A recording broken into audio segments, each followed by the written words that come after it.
தனுஷ் தரப்புல வந்து கேட்டால் இந்த ராஜன் வகைராவுக்கு வந்து ஒரு முட்டுக்கட்டை போடுறாங்க. இது வந்து வடசென்னை 2 அப்படின்ற மாதிரி அவங்க பார்வையில் இருக்கு. இல்லை வடசென்னையோட தொடர்புடைய ஒரு கதை, ஒரு படம் அப்படின்றதுனால இதுக்கு வந்து ஏன்னா தனுஷோட ப்ரொடக்ஷன் அதனால கேட்டால் 20 கோடி ரூபாய் வந்து எங்களுக்கு வந்து ரைட்ஸ் கொடுக்கணும். எந்த இடத்துலையும் வந்து வெற்றிமாறன் வந்து வடசென்னை 2 இது சொல்லி டிக்ளேர் பண்ண மாதிரி அஃபிஷியலாக எதுவும் டிக்ளேர் பண்ணால் சிக்கல் வரும்ன்றது தெரியும். ஒரு மேனேஜர் அனுப்பி 20 கோடி ரூபாய் வந்து மேனேஜர் யார்கிட்ட பேசியிருக்காரு? தனுஷோட மேனேஜர் வந்து வெற்றிமாறன் போய் பேசி டைரக்டா பேசி 20 கோடி ரூபாய் கொடுக்கணும், ரைட்ஸ் கொடுக்கணும் அப்படின்னு 20 கோடி இல்லை 20 பைசா கூட தர முடியாதுன்னு சொல்லி திருப்பி அனுப்பிடுறேன். ஒரு கட்டத்துக்கு மேலே வார்த்தை பிரயோகங்கள் போகும்போது இந்த நயன்தாரா கிட்ட காட்டின வேலையெல்லாம் எங்கிட்ட காட்டாதீங்க, நான் வந்து இந்த ராஜன் வகைரா வந்து முழுக்க வந்து வடசென்னை படத்தோட வந்து முதல் பாகத்தை டச் ஆகாதால கூட என்னால் ஸ்கிரிப்ட் ரெடி பண்ணி என்னால் வந்து கொடுக்க முடியும். ஏற்கனவே வந்து 2 படங்கள் சிக்கல்ல இருக்கு. 20 கோடின்றது எவ்வளோ பெரிய, அப்போ இவங்களுக்கு பணம் வாங்கணும் நோக்கம் கூட கிடையாது, அதை வந்து பிரேக் பண்ணணுன்ற நோக்கம்.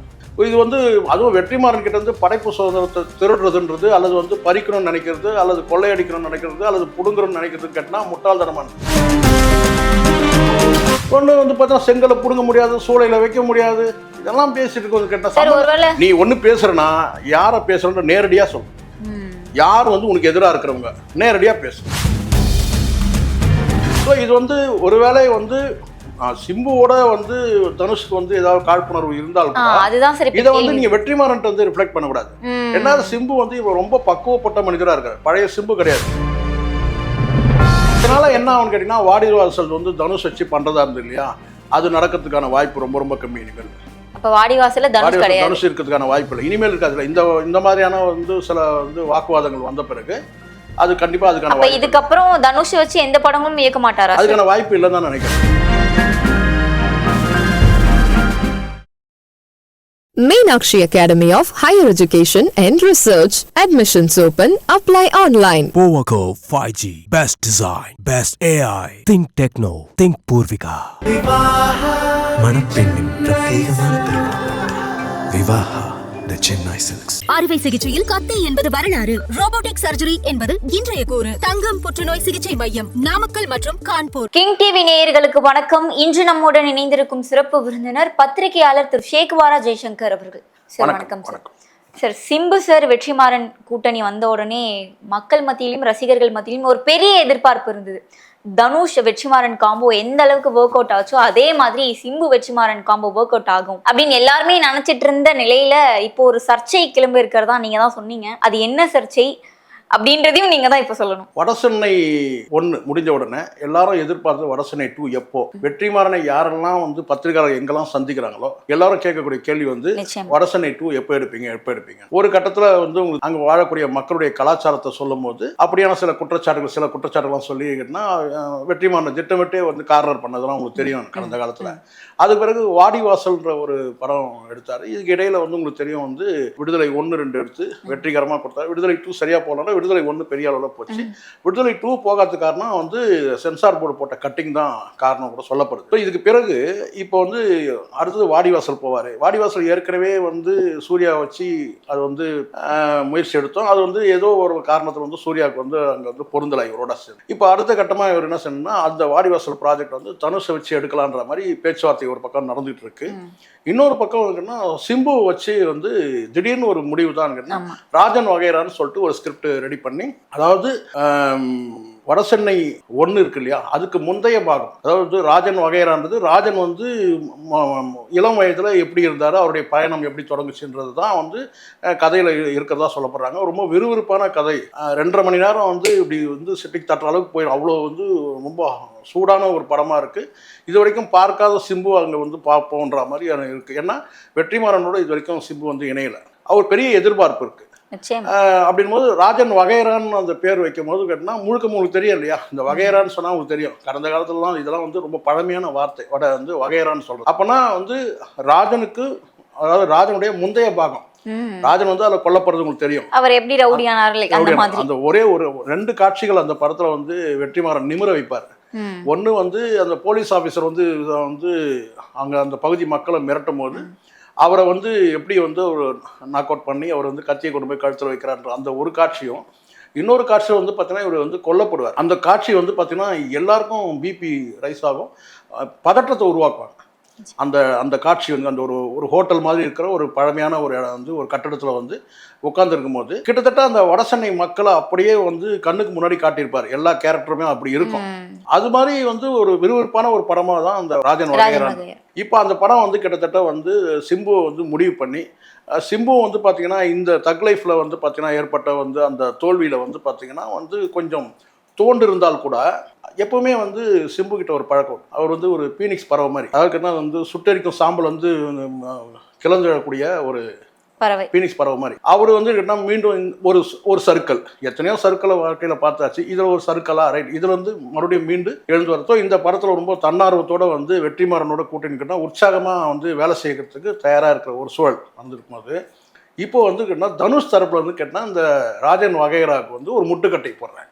என்னது அது என்னன்னா, இது வந்து வடசென்னை 2 அப்படின்ற மாதிரி அவங்க பார்வையில் இருக்குது. இல்லை வடசென்னையோட தொடர்புடைய ஒரு கதை, ஒரு படம் அப்படின்றதுனால இதுக்கு வந்து ஏன்னா தனுஷோட ப்ரொடக்ஷன் அதனால கேட்டால் 20 கோடி ரூபாய் வந்து எங்களுக்கு வந்து ரைட்ஸ் கொடுக்கணும். இது என்ன சார் அப்படின்னு சொல்லி வந்து இப்போ ஒரு கட்டத்தில் வந்து நயன்தாரா கிட்ட கேட்டாங்க இல்லையா. நயன்தாரா விஷயத்தில் கேட்டதாவது ஒரு நியாயம் இருக்கு. அதே தான் சார் சொல்லுவாங்க, அதுலயாவது ஒரு நியாயம் இருக்கு.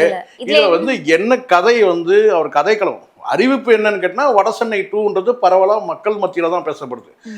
எந்த இடத்துலையும் வந்து வெற்றிமாறன் வந்து வடசென்னை 2 இது சொல்லி டிக்ளேர் பண்ண மாதிரி அஃபிஷியலாக எதுவும் டிக்ளேர் பண்ணால் சிக்கல் வரும்ன்றது தெரியும். எனக்கு தெரிஞ்ச வரைக்கும் வந்து ஒரு வெற்றிமாறன் வந்து சில விஷயங்களை ரொம்ப நியாயமாக நடந்துப்பார். இப்போ உங்களுக்கு எத்தனை பேருக்கு தெரியும்னு கேட்டால் வந்து ஒரு தெரியாத சம்பவம் சொல்கிறேன், வெற்றிமாறன் குறித்து தெரியாத சம்பவம் அல்லது கேள்விப்படாத சம்பவம் இருக்கும், இது யாருக்கும் தெரியாது. விடுதலை 2 வந்து எடுக்கிற அந்த காலகட்டத்தில் எடுத்துகிட்டு இருக்கிற காலகட்டத்தில் அப்போ நான் வந்து சோழன் நம்பியாரை போய் சந்தித்தேன். சோழன் நம்பியாரை போய் சந்திச்சுட்டு வந்து அவர்கிட்ட இந்த சில அவர் தோழர் கலியபெருமானுடைய புத்தகங்கள் வாங்கிக்கிட்டு அவர்கிட்ட பேசிட்டு வந்துட்டோம். வேற ஒரு சந்தர்ப்பத்தில் மீட் பண்ணோம், போயிட்டு புத்தகங்கள் வாங்கி பேசிட்டு வந்துட்டோம். அது சம்பந்தமாக பிறகு வந்து சில பேரோட உரையாடும் போது எனக்கு சில தகவல் சொன்னாங்க. விடுதலை 1 வந்து எடுத்து ரிலீஸ் ஆகும்போதே ரிலீஸ் ஆகிறதுக்கு முன்னாடியே வந்து என்ன செஞ்சாங்களாம், கொண்டு போயிட்டு வந்து அவருக்கு என்ன அவங்க குடும்பத்துக்கு தேவையானது ஏதோ ஒரு உதவி இந்த ஏன்னா வந்து தோழர் கலியபெருமாள் வந்து கதையை தானே எடுத்துருக்கோம். ஒரு அஃபிஷியலாக டிக்ளேர் பண்ணலாம் கூட ஒரு குறிப்பிட்ட வந்து ஒரு தொகையை கொண்டு போயிட்டு அவங்கள்ட்ட ஃபேமிலிக்காக கொடுத்ததா ஒரு தகவல் இருக்குது. இதை யார் சொன்னது கேட்டால் வெற்றிமாறன் கூட இருக்கிற ஒரு நபரே வந்து ஒருவர் சொன்னார், ஒரு முக்கியமான நபர். அவர் என்ன சொன்னார் கேட்டால் வெற்றிமாறன் சொன்ன வார்த்தை அப்படியே இல்லை, படம் வந்து ரிலீஸ் ஆகிறதுக்கு முன்னாடியே போயிட்டு நம்ம வந்து கொடுத்துட்டு வந்துடணும். படம் ரிலீஸ் ஆகிட்ட பிறகு அதுக்கப்புறம் வந்து மனசு மாறிடும், எல்லாருக்கும் மனசு மாறிடும். அது யார் வேணாலும் எடுத்துக்கலாம், அவங்களே எடுத்துக்கலாம், இல்லை தயாரிப்பாளர் எடுத்துக்கலாம், அவரே கூட எடுத்துக்கலாம். படம் ரிலீஸ் ஆகிட்டு போட்டு நம்ம மனசு மாறிடும், அதனால கொண்டு போயிட்டு ஒரு தொகையை கொடுத்துட்டு வரோம்னு சொல்லிட்டு ஒரு தொகையை கொண்டு போய் கொடுத்துட்டு வந்தாங்க. அவங்க கேட்கல, டிமாண்ட் பண்ணல, ஆனால் வந்து ஒரு தொகையை கொடுத்துட்டு வந்தாங்க. எந்த சர்ச்சையும் இல்லை, இது எங்களுடைய அப்பாவுடைய கதையை எடுத்திருக்கீங்க ஏதாவது சர்ச்சையாச்சா? இல்லவே இல்லை. அந்த மாதிரி வந்து இந்த கைக்கு அந்த கைக்கு தெரியாமல் செய்கிறவர் தான் வந்து வெற்றிமாறன். அதே மாதிரி அவருடைய துணை இயக்குநர்கள்லாம் வந்து உத்தரமேரூர் பக்கத்தில் வந்து ஃப்ளாட் வாங்கி கொடுத்துருக்காரு, எல்லாருக்கும் ஃப்ளாட் வாங்கி கொடுத்துருக்காரு, எல்லாருக்குமே. ஆமாம், ஃப்ளாட் மனை வந்து வீட்டு மனை வந்து வாங்கி கொடுத்துருக்காரு அவருடைய துணை இயக்குநர்கள்லாம். இப்படி வந்து சைலண்ட்டாக வந்து எல்லாருக்கும் செய்யக்கூடியவர் தான். இந்த விஷயத்தில் வந்து பார்த்தீங்கன்னா ஒருவேளை ஒரு அமிக்கபலாக கூட பேசியிருக்கலாம். யார் தனுஷே கூட வந்து வெற்றிமாறன்கிட்ட நேரடியாக பேசிடுறா, ஏன்னா வாடிவாசல் எப்படி இணைய தான் போகிறாங்க. ஆனால் அதெல்லாம் பார்க்காம கேட்டா ஒரு மேனேஜரை அனுப்பி 20 கோடி ரூபாய் வந்து மேனேஜர் யார்கிட்ட பேசியிருக்காரு? தனுஷோட மேனேஜர் வந்து வெற்றிமாறன்கிட்ட போய் பேசி டைரக்டா பேசி 20 கோடி ரூபாய் கொடுக்கணும், ரைட்ஸ் கொடுக்கணும் அப்படின்னு. ஸோ இது வந்து அவருக்கு கேட்ட உடனே ரொம்பவும் வந்து வெற்றிமாறன் கொதிச்சு போயிட்டார். அப்படின்னு கேட்டால் வாடிவாசல் ப்ராஜெக்ட் பற்றி, ஏன்னா வாடிவாசல் வந்து தானு தயாரிப்பில் வந்து தனுஷ் நடிக்கிறதா இருந்தது. இல்லை வாடிவாசல் பற்றி கூட நான் வந்து இப்போ நான் அதை பற்றி நான் வந்து எனக்கு கவலை இல்லை, நான் வந்து இந்த ராஜன் வகையெல்லாம் எடுத்து முடிப்பேன் எந்த வகையிலும், அது வந்து நிற்கவே போகிறதில்ல, 20 கோடி இல்லை 20 பைசா கூட தர முடியாதுன்னு சொல்லி திருப்பி அனுப்பியிருக்காரு.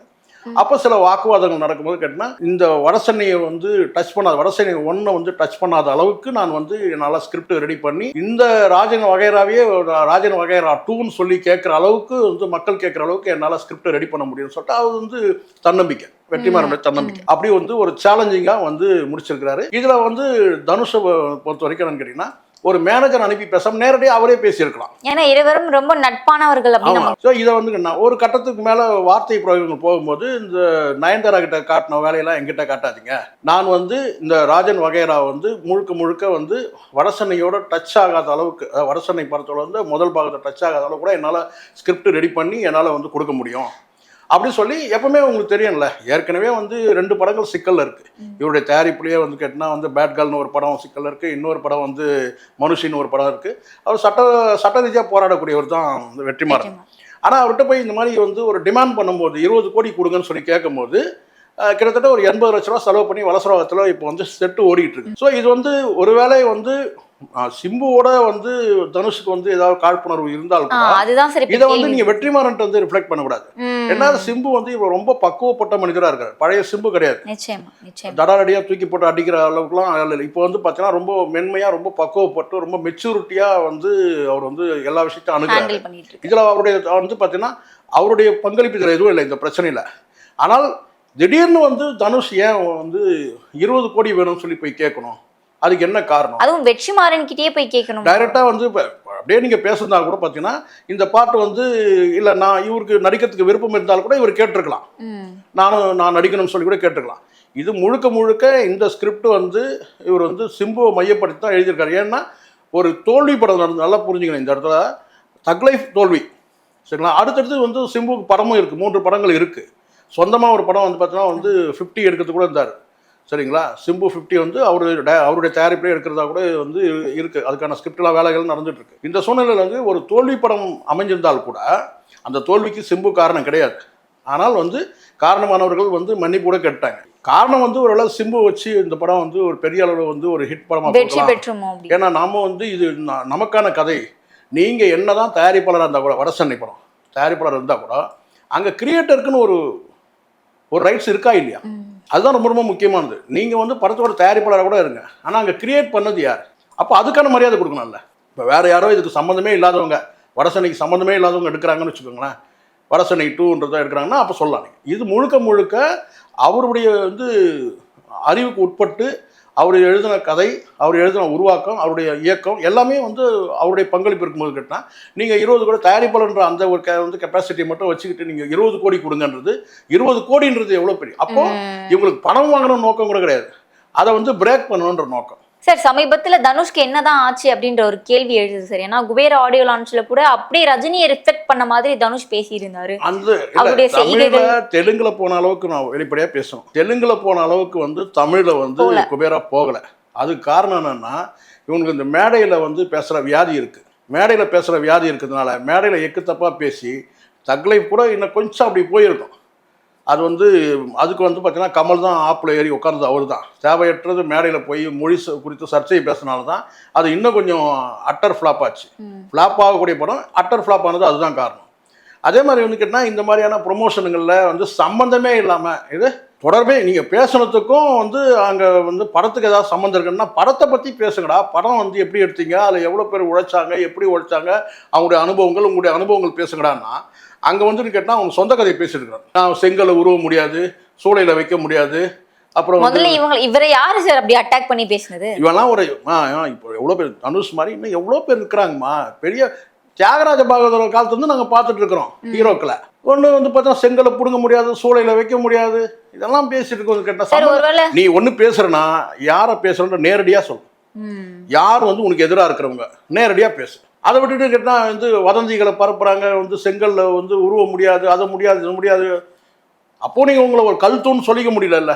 நான் வந்து பார்த்தீங்கன்னா வந்து ஒரு இரும்பு கோட்டை அப்படின்னு சொல்ல முடியல. இல்லை நான் வந்து ஒரே கல்லால் செதுக்கப்பட்ட கோட்டை தூண் அப்படி சொல்ல முடியல. செங்கல்னு தான் சொல்கிறீங்க. செங்கலில் உருவ முடியாது, நட முடியாது. இல்ல சார், இப்ப தனுஷ் ஹாலிவுட் போயிட்டாருன்றதுனால இவ்வளவு திமிராயிடுச்சு. ஹாலிவுட்லாம் எங்கம்மா போனாரு? இவங்களே சொல்லிட்டு இருக்காங்கம்மா. ரஜினி கூட தான் எப்போ போனாரு, பிளட் ஸ்டோன் ஒரு படம் ஹாலிவுட்ல. அவர்னா தொடர்ச்சியா வந்து பார்த்தீங்கன்னா வந்து ஹாலிவுட் படத்தில் நடிச்சிட்டு இருக்கிறாரு. எல்லாம் ஒரு படம் வந்து பார்த்தீங்கன்னா வாய்ப்புகள் தான். யோகி பாபு தான் ஹாலிவுட் படங்கள் நடிச்சிருக்காரு. அதெல்லாம் ஒரு பெரிய விஷயம் கிடையாது. முதல்ல நல்ல எண்ணங்கள் வேணும். நல்ல எண்ணம் இல்லை. ஒரு படைப்பு வந்து உருவாகும் போது இப்போ சமீபத்தில் நிறைய இந்த மாதிரி இருக்குது. இது வந்து பார்த்தீங்கன்னா வந்து எதுக்கு ரைட்ஸ் கேட்கறது இல்லை. பாட்டு எழுதுற ரைட்ஸ் கேட்குறான், ஒரு பக்கம் வந்து இசையமைச்சர் ரைட் கேட்குறான். எல்லாம் இப்படி நாசமாயிட்டு இருக்கு எல்லாத்துக்குமே. ஒரு படைப்பு வந்து உருவாகணும்னா படைப்பு சுதந்திரம் வேணும். முதல்ல இது வந்து அதுவும் வெற்றிமாறன் கிட்ட இருந்து படைப்பு சுதந்திரத்தை திருடுறதுன்றது அல்லது வந்து பறிக்கணும்னு நினைக்கிறது அல்லது கொள்ளையடிக்கணும்னு நினைக்கிறது அல்லது புடுங்கணும்னு நினைக்கிறதுன்னு கேட்டால் முட்டாள்தனமானது. ஏன்னா இன்னைக்கு வந்து இருக்கிற நம்பனும் கிரியேட்டரில் வந்து பார்த்தீங்கன்னா வந்து வெற்றிமாறன் இருக்கிறாரு. கடந்த காலம் சில படங்கள் தோல்வி படும் போது நம்ம விமர்சிக்கிறோமா?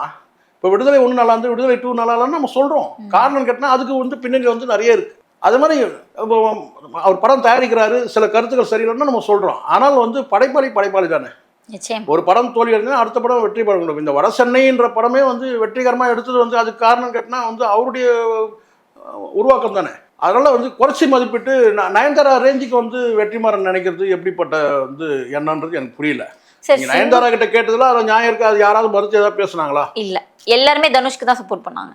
பொறுத்து பார்க்கலாம். ஆனால் வந்து இதனால என்ன கேட்டால் இன்னும் கொஞ்சம் படம் ரொம்ப ஸ்ட்ராங் ஆகும்ன்ற அந்த கட்டம். அதான் சார் என்னுடைய அடுத்த கேள்வியா இருந்தது. என்னன்னா இப்போ சிம்பு வெற்றிமாறன் கூட்டணியிலே இந்த படம் உருவாகிட்டு இருக்கு. ஆரம்பத்திலே தனுஷ் அவர்கள் இப்படி ஒரு பிரச்சனை பண்ணும்போது படம் அடுத்த கட்டத்தை நோக்கி நகருமா அப்படின்னு? இல்லை, பொதுவாகவே வந்து சிம்பு வந்து ஏதாவது ஒரு வளையத்துக்குள்ள அவரை வந்து நிறுத்தணும்னு சொல்றாங்க. அந்த வளையத்தை உடச்சிக்கிட்டே இருக்கிறாரு, வளையங்களை போட்டுக்கிட்டே இருக்கிறாங்க, வளையத்தை உடச்சிட்டே இருக்கிறாரு. நம்ம பார்க்குறோம் கடந்த காலத்துல வந்து எல்லா படம் மாநாடு பெரிய கம்பேக் கொடுத்த பிறகு இந்த மாநாட்டு படத்துக்கு நிறைய தடைகள் தான். ஸோ இப்படி வந்து கேட்டால் ஒரு வளர்ச்சியை வந்து தடுக்கணுன்றதுக்காக பண்ணுறது ஒரு பக்கம். இது வெற்றிமாறனுக்கும் தனுஷுக்கும் இதுக்கு முன்னாடி எந்த ஒரு கருத்து வேற்றுமையும் கிடையாது. வாடிவாசலும் வந்து பார்த்தீங்கன்னா தானுவோட தயாரிப்பில் அதுவும் ரெடி ஆகிட்டு இருக்குது. அது எடுக்கலாம். ஒருவேளை வந்து அந்த படத்தை வந்து நிறுத்திட்டு இந்த படம் எடுக்கிறாங்கன்னு கிடையாது. இது வந்து இடையில ஒரு 3 மாசத்துல எடுக்க. அதுதான் இங்கே ரொம்ப குறிப்பிட்டு சொல்ல வேண்டிய விஷயம் என்னன்னு கேட்டிங்கன்னா, வாடிவாசல் வந்து எப்படியும் ஒரு பண்ண தான் போகிறாரு தனுஷை வச்சு. அது நீண்ட காலம் எடுக்க, ஒரு 6 மாத காலத்தில் எடுக்கலாம், இல்லை 1 வருஷம் கூட எடுக்கலாம் அந்த படம். பட் இந்த படம் வந்து பார்த்தீங்கன்னா 3 மாசத்துல இந்த படத்தை முடிக்கிறதா ஒரு பிளான். இது ராஜன் வகைரா. அதில் வந்து ஏதாவது கருத்து வேற்றுமை இருந்தால் கூட முதல்ல இந்த வாடிவாசல் ப்ராஜெக்ட் பண்ணுங்கன்னு சொல்லி கூட அதை கூட கேட்டு பேச்சுவார்த்தை நடத்தலாம். ஆனால் வந்து உடனடியாக வந்து ஒரு 20 கோடி கொடுங்கன்னு ஒரு நெருக்கடி கொடுக்கறதுன்றது வந்து எதை மையப்படுத்தி? சரி, 3 மாசத்துலேயே படப்பிடிப்பு முடிக்க போறாங்க அப்படின்னா இப்போ ஏதாவது பிரச்சனை கொடுத்தா அது தள்ளி போகும்ல, அதனால கூட இப்படி பண்ணலாம். அப்படி கிடையாது, அந்த ப்ராஜெக்டை நிற்கணும்னு கூட கேட்கலாம். ஒரு வேலை அந்த ப்ராஜெக்டை நீங்கள் நிறுத்துங்க நேரடியாக சொல்லாமல் ராஜன் வகைரா வந்து சிம்பு வச்சு பண்ணக்கூடிய அந்த ராஜன் வகைரா வந்து அந்த ப்ராஜெக்டை நீங்கள் நிறுத்திட்டு எனக்கு பண்ணுங்கன்னு சொல்லி அதை நீங்கள் நேரடியாக கேட்டலாமே. வெற்றிமாறனுக்கே தனுஷ் இப்படி பண்ணுறது அதிர்ச்சியா? அது வந்து இல்லை, வெற்றிமாறன்லாம் நான் சொல்கிறேம்மா, வெற்றிமாறன்லாம் இன்னொரு 20 வருஷத்துக்கு அசைக்க முடியாது. ஏன்னா வந்து வெரி குட் கிரியேட்டர். நீங்கள் சும்மா நெருங்கலாம் முடியும். ஒரு தோல்வி வெற்றிலாம் வந்து சகஜமா. அது வந்து பார்த்தீங்கன்னா வந்து அது எல்லாருக்குமே. அது ஏன் இப்போ மணிரத்னத்துக்கு சறுக்கலையா? எவ்வளோ வெற்றி படங்கள் கொடுத்தாரு, அவரும் தான் தோல்வி படம் கொடுத்துருக்காரு. மணிரத்னம் படம் வந்து ஒரு 10 படம் நீங்கள் வெற்றி படம், 10 படம் நீங்கள் ஃபெயிலியர் படமாக சொல்ல முடியும். அது சகஜம். ஆனால் கிரியேட்டர் தானே. இப்போ நான் ஒன்று மணிரத்னம் தான் வந்து வீடெல்லாம் ஜாலிச்சிட்டு எங்கேனா வேற என்ன போயிட போகிறாரு, எப்படியும் அடுத்த படம் பண்ண தான் போகிறாங்க. ஸோ இதெல்லாம் வந்து சகஜம். ஆனால் நீங்கள் படைப்பாளிகளை வந்து நீங்கள் தடுக்க முடியாது, எதை போட்டும் தடுக்க முடியாது. நீங்கள் வந்து பணம் கேட்டு பணத்தை நீங்கள் வந்து ஒரு வேலையாக்கி கூட தடுக்க முடியாதுன்ற, அதை உடச்சிட்டு வெளியே வருவாங்க. அப்படி பணத்துக்கெல்லாம் ஆசைப்படுற நபர் வந்து கிடையாது. அதனால தான் நான் முன்னாடியே சொன்னேன் வெற்றிமாறன் என்னெல்லாம் பண்ணியிருக்கிறாருன்னு சொல்லிட்டு. இப்போ நடந்த விஷயம் இதுதான். ஆனால் வெற்றிமாறன் வந்து இந்த 20 கோடி கேட்டுலாம் வந்து ஒரு அணையெல்லாம் போட முடியாது. இது வந்து அது எப்படி லாபகமாக அவர் வந்து இதை வந்து கடந்து போகிறாருன்றது தான் முக்கியம். நம்ம பார்ப்போம். அவரும் சேலஞ்சாக சொல்லிட்டு இருக்கிறாரு கேட்டினா, வடசென்னை 1 விட இது வந்து பார்த்தீங்கன்னா ராஜன் வகைரா 2 கேட்குற அளவுக்கு என்னால் வந்து கொடுக்க முடியும். நயன்தாரா கிட்ட காட்டுற வேலை என்கிட்ட காட்டாச்சுங்க 20 பைசா கூட தர முடியாது சொல்லி விரட்டி விட்டுருக்கிறாரு தனுஷோட மேனேஜர். இதனால என்ன ஆகும்னு கேட்டிங்கன்னா, வாடிவாசல் வந்து தனுஷ் வச்சு பண்ணுறதா இருந்தது இல்லையா, அது நடக்கிறதுக்கான வாய்ப்பு ரொம்ப ரொம்ப கம்மி. இனிமேல் அப்போ வாடிவாசல் தனுஷ் இருக்கிறதுக்கான வாய்ப்பு இல்லை. இனிமேல் இருக்காது. இந்த மாதிரியான வந்து சில வந்து வாக்குவாதங்கள் வந்த பிறகு அது கண்டிப்பா அதுக்கான வாய்ப்பு. இதுக்கப்புறம் தனுஷ் வச்சு எந்த படமும் இயக்க மாட்டாரா? அதுக்கான வாய்ப்பு இல்லைன்னு தான் நினைக்கிறேன். இவ்வளவு பெரிய சர்ச்சை ஆயிட்ட பிறகு நீங்க பணபேரம் நடத்தக்கூடாது இல்ல சார். வெற்றிமாறன் தனுஷ் கான்ட்ரோவர்சி பத்தி ஒரு சரியான புரிதல் கொடுத்திருந்தீங்க. தொடர்ந்து பேசலாம் சார். நன்றி. Meenakshi Academy of Higher Education and Research. Admissions open. Apply online. Powaco 5G. Best design. Best AI. Think Techno. Think Purvika. மணப்பெண்ணின் பிரத்யேகமான திருமணம். Vivaha the Chennai Silks. அறுவை சிகிச்சையில் கத்தை என்பது வரலாறு. ரோபோட்டிக் சர்ஜரி என்பது இன்றைய கூறு. தங்கம் புற்றுநோய் சிகிச்சை மையம், நாமக்கல் மற்றும் கான்பூர்.